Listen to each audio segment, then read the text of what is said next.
Ciao ragazzi, benvenuti al Battle at Castello Game of Skate. Oggi siamo all'Only Skate Park di Utah. Gli sfidanti sono Andrea Locci, Francesco Sokol. Ogni trick proposto deve essere ripetuto dallo sfidante, che per ogni sbaglio prende una lettera. L'ultima lettera ha 2 tentativi.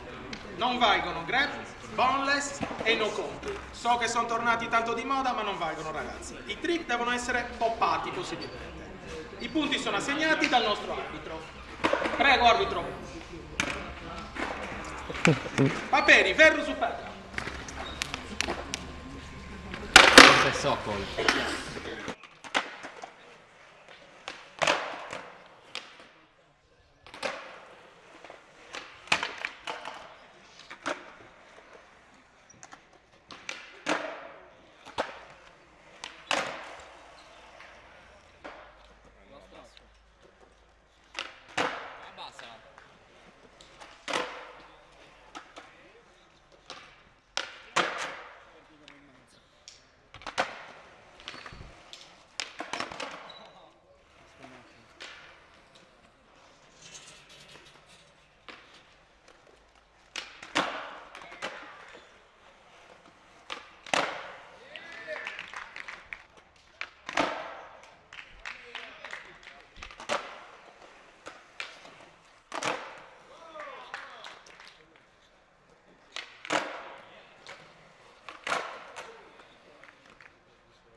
Il vincitore della sfida è Andrea Locci.